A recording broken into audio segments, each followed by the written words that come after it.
Hey guys, JP Guy here, playing the finale of Banjo-Kazooie. Now, as you can see, I'm back here at Grunty's Furnace Fun. And the reason is because when I was recording the last episode, I was terrified that the recording got corrupted. There was a little bit of a hiccup. It seemed a lot worse than what it finally ended up being. If you guys watched last time, you might notice there was a few second hiccup. To me, it originally looked like all of the audio was lagging by a few seconds, and I was worried, so I had to stop right here. So that's why we're starting here. As you can see, we activated that cauldron, but we need to activate the next cauldron up the stairs, so I had to redo that. But before we continue on, I just wanted to point out, the entire time we were playing, there were these guys watching us, kind of different enemies in the game. I think it's pretty cool. I also forgot to note, I love how people are constantly booing you when you get the question right, and they cheer when you get questions wrong, because they're wanting you to fail. But there's the cauldron right there. If you continue playing the game, then you can just naturally make it up just fine like that. But I stopped playing the moment. Now here we have our last required note door, 810 notes. So you can technically beat the game and skip over 90 of the 900 notes. We have to get about 90%. But here, you think the game's over. We have 31 extra jiggies. But we have to fill out this entire puzzle. Which, if we do that, we only have 6 left. So you need to get all but 6 jiggies in the game. 94 jiggies. In order to be able to beat the game.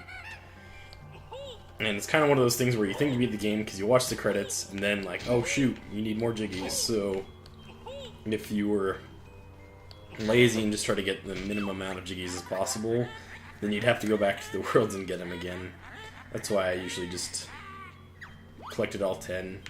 But if you guys notice here, we have this awesome room where we keep seeing in the cutscenes these transformation machines. Kind of neat that we can see the actual physical location in the game. Also, I was trying to pull off a Mario moment there and jump in the painting. As you see, we have this room, we have this different pot. The same guy who's essentially responsible for this whole game. He's the one who told Gruntilda that Tootie's prettier than her. And we have some additional note doors. Now, while I mentioned that there's only... excuse me, there's only, we already got the required note door. These are some bonuses that essentially allow you to max out on each collectible, which, if you mess this up, it's very useful. Oh, that's cute. Normally you're not supposed to have him talk to you like that until after you have them in conversation, but apparently he can talk to you whenever you want. And that allows us to stock up on our feathers and eggs. And here's the last note door. And this will take us to this room, where we have one more puzzle piece. And if we do that, we have 2 extra jiggies. And all our honeycomb pieces turn red. And what that means is that our health is essentially doubled. Before our honeycombs get completely depleted, the red turns into yellow. And then once you lose all your red honeycomb, you go to the yellow one. Ooh, visitors for Dingpot. I like visitors. It's a wonder you get any, sewer breath. Arg, what does strange birdie thing mean? She said that we're looking for Gruntilda. Do you know where she is? I sure do, Mr. Bear. Grunty's awful, you know. She was sick in me early on. If you can get rid of her, I'll be free. I didn't understand what you meant. Don't be sure, you silly pot.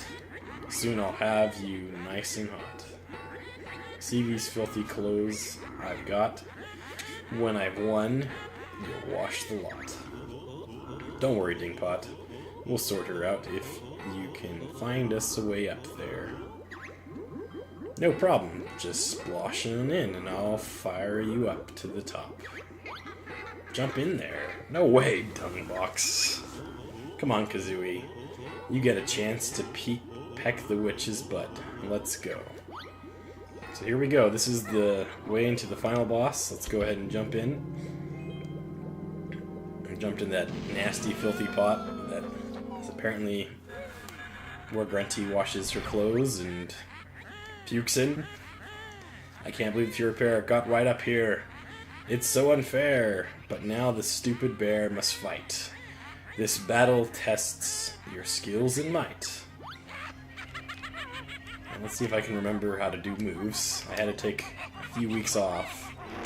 And again, I'm sorry for that. But here we have the first phase. Grunty's kind of swooping at us.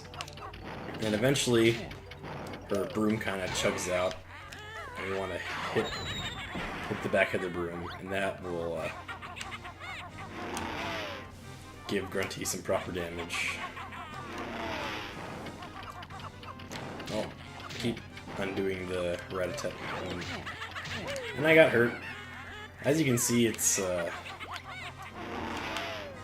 gone yellow instead of going to like empty. I thought she did more than 2 sweeps. That's okay. And the last time I did this, I actually didn't get all the jiggies and notes, so I didn't have enough to boost my health to essentially double it. So I was going into this battle with essentially half the health.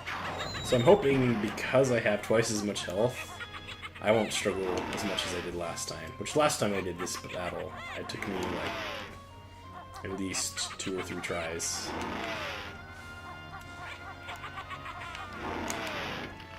It's pretty crazy to think though that this is the finale of Banjo-Kazooie.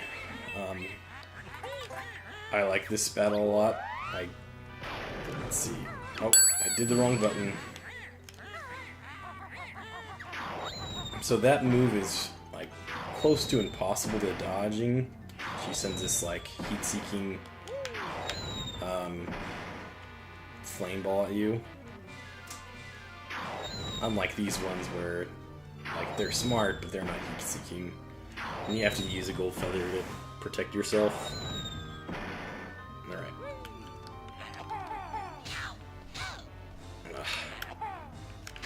Alright, there we go. Now we just gotta do this part 3 more times. This battle's very systematic. There's just different parts of it.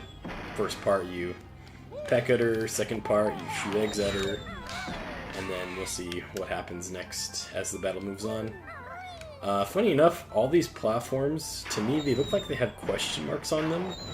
I think it's just the crack, but I've always thought they were like mysterious question marks that had some kind of secret, like with the stop and swap eggs and key. Like, to give that proper context, like, it was years later that I actually knew how to actually get the egg and the key. In the original game, you had to put in this code that I found on the internet years later. So, like, there were years where I was playing this game and I had no idea how to get Shark Food Island to rise up, or how to get the ice key behind the wall. Whereas, like, in this version, it's kind of just given to you. As long as you're, like, as long as you have a connection to the other games. I don't want to do that.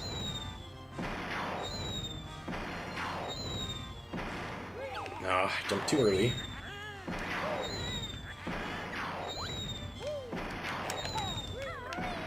She doesn't give you a lot of time, but if you hit her, you get a little bit more time. There we go. Let's see if I can do this right this time. I did it too late. Every time you finish a phase, though, she drops a honeycomb piece, so you can heal yourself up. So as long as you don't take up too much damage from each phase, you'll be fine.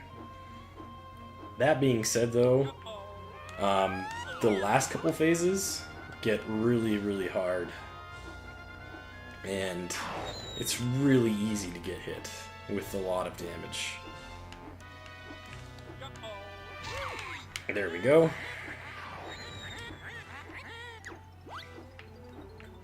I'm pretty good at missing. Okay, I still managed to pull that off somehow. No, she didn't stop yet. If I stop talking, it's because I'm trying to concentrate. I want to do well. I don't want to do this battle a couple times. I just want to do it once, especially considering that it's being recorded online, and I have, like, the max amount of feathers and eggs and health, so, like, losing is, like, I don't have that much of an excuse. Whereas, like, the last time I played through, I didn't have all these bonuses. If I do fail, though, then those extra note doors that I open up will pay off, because I can easily reload on my eggs and feathers, so I'll be ready. I still pulled it off. Okay, she dropped a honeycomb, so that means that this phase is done. And now she's got this force field on her, so that I can't really hit her at all. And at this point, it's just kind of dodging. Now her throws get a little bit smarter from this point on. And here's where the Jinjos come in. They have been so defenseless beforehand, and now we're going to see the Jinjos being super useful. So what we want to do is we want to shoot a bunch of eggs, and that will free this Jinjo, and they can penetrate Gruntilda's shield, which I think is awesome. It's like the Jinjos are repaying the favor of us saving them from their stationary state. Now with Gruntilda's shots, it kind of anticipates where you're going to be, so she throws it where you are walking towards, not necessarily where you currently are. So if you know when the shot's about to land, you can dodge it fairly easily. And as I say that, I got hit again. See, by zigzagging a little bit, it kind of throws off the direction that she throws it, and she misses us by a good amount. We got rid of her broom with that Jinjo. We're actually doing really well. This is going way better than I thought it was going to. Of course, I still failed to dodge that. And now we have the Jinjonator. This is awesome. This is like... This makes the end of the game super awesome. So, it turns out... I'm doing the... Okay, I have been hitting the wrong button the whole time, but I managed to dodge it that time. Now, as you can see, she just, like, hammers you with fireballs, so you get hit a lot. Now, like, if we didn't have the extra red health, we would be down to 2 health right now. But we did it, guys.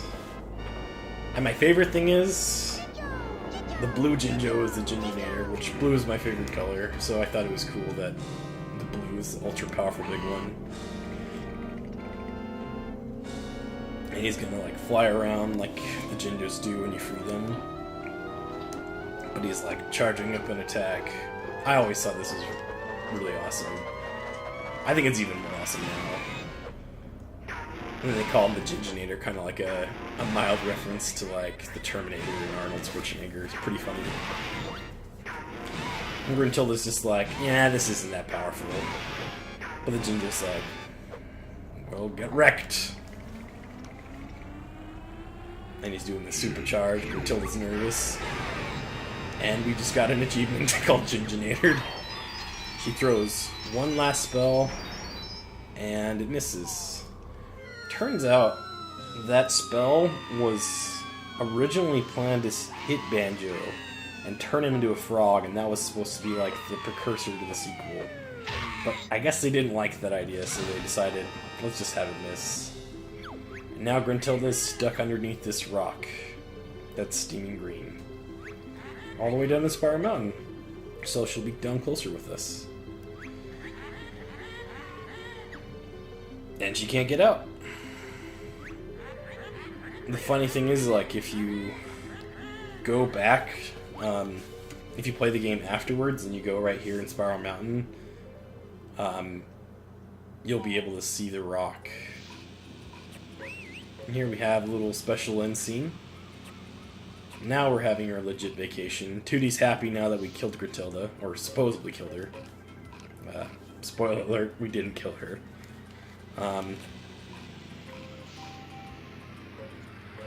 And we have Blubber. Yeah, I mentioned earlier that he's going to spend his money. I didn't really read what Blubber told us, but when we gave him the gold from the ship back in Treasure Trove Cove, he said he was going to buy him a new ship, and he ends up buying ski jets, which is kind of funny. It's not kind of the ship you'd expect, but he got himself a nice fun toy. Did you hear that, Shorty? I'm a hero. Because he was saying that to Bottles. And for some reason, when Bottle eats that watermelon, it's producing bubbles. That's a little weird. I've never noticed that before.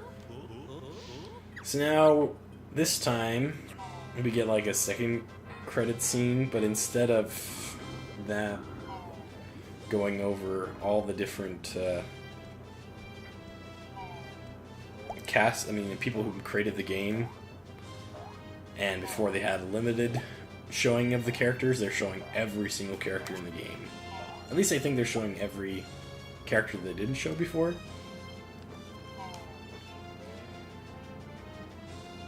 Yeah, even these rocks with eyes have names. That's what's so great about Rare, is they give everything a name.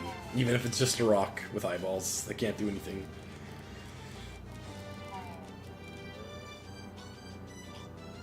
Yeah.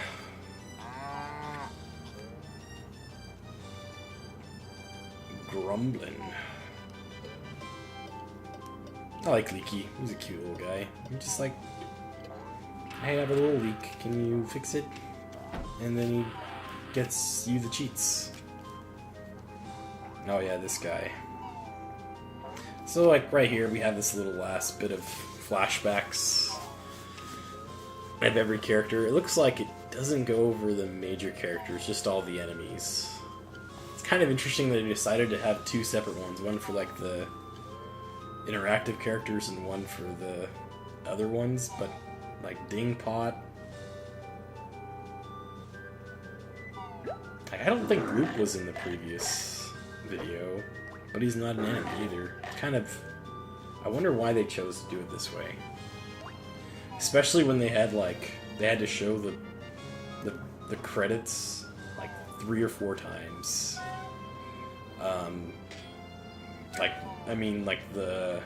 All the characters that they showed off were shown off 3 or 4 times, and they had all these characters that they didn't include, which could have been a good way to handle it. I guess if it was opening and closing, they couldn't have the specific character read off the information, like the names of the developers and stuff.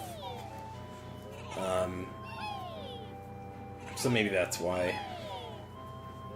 Like, they thought these characters were important, but not as important.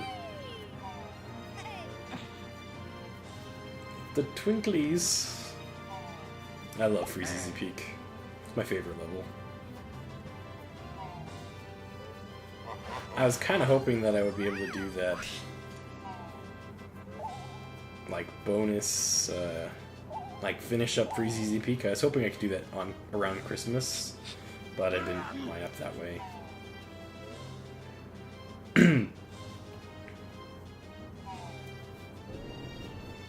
There's that guy. I actually struggled to get the Jiggy from him last time. Scrabby. Slapper. Mum. I like that name. A lot of these names I honestly have forgotten, so it's kind of...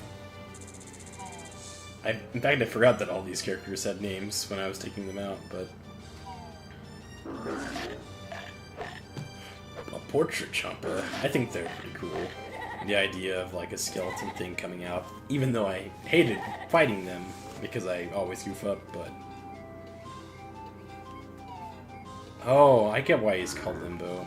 I always wondered that in the past, why the skeleton's called Limbo, but it's because he's like half dead, half alive, he's like in limbo. Okay. Now that makes sense. And here we have Boss Boombox. And these are Grimlets. See, even those guys have names. And even these guys, the Floatsomes, even they have names. Just an inner tube with eyes. Seen them grumbling. I hate these guys. I hate chumps. I was terrified of them as kids. And snare bears, they kind of suck, but they're not terrifying at least.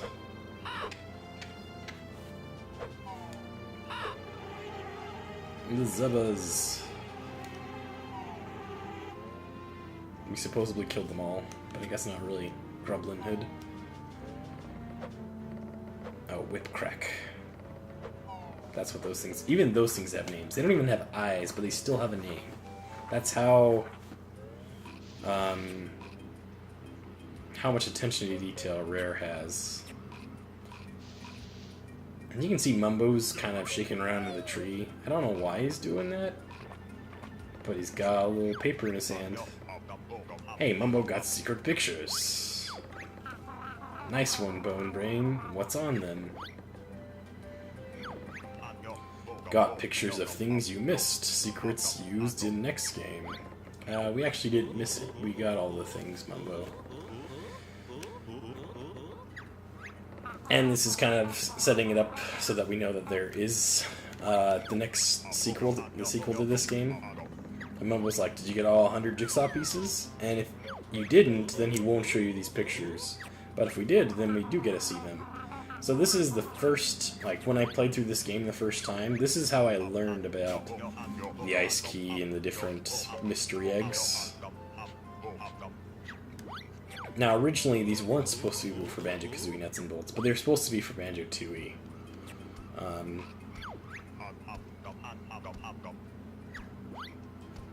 So Mumbo's impressed because we got all the... Wait. I feel like I wasn't reading through it properly, but it seemed like it was a little bit off. Banjo-Kazooie Nuts and Bolts make Banjo-Kazooie look like joke. Mumbo show you pictures of stuff can use in new game. Here, take a look.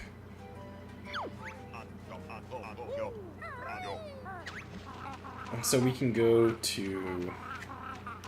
This is called Shark Food Island. I talked about it before. But this is essentially how you get to there.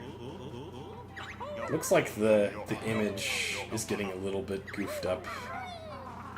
There's like these weird lines on the photo. I wonder why that ended up happening. We already did this, and if you remember, like when I climbed up, oh, why did he goof up? That's funny. I think it glitched out, like, it's not supposed to do that. You're supposed to get to the top, and it's supposed to show the egg. But, like, because they reprogrammed it for the Xbox One, they probably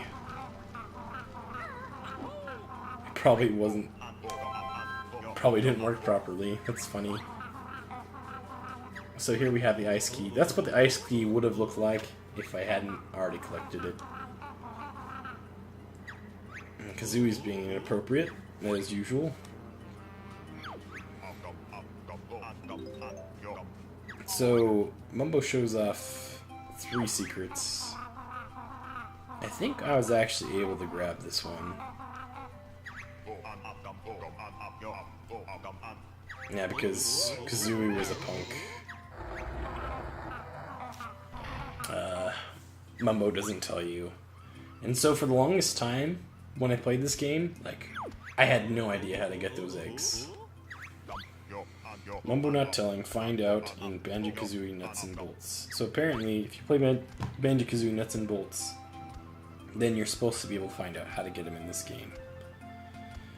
But, like, I don't understand how that worked, because, like, I think because I had Banjo-Kazooie Nuts and Bolts already, it automatically unlocked those for me. Whereas, like, originally, on the N64 cartridge, you had to input cheat codes into the sandcastle, and it was, like, super long. Now Klungo's trying to push this rock off of Grunty.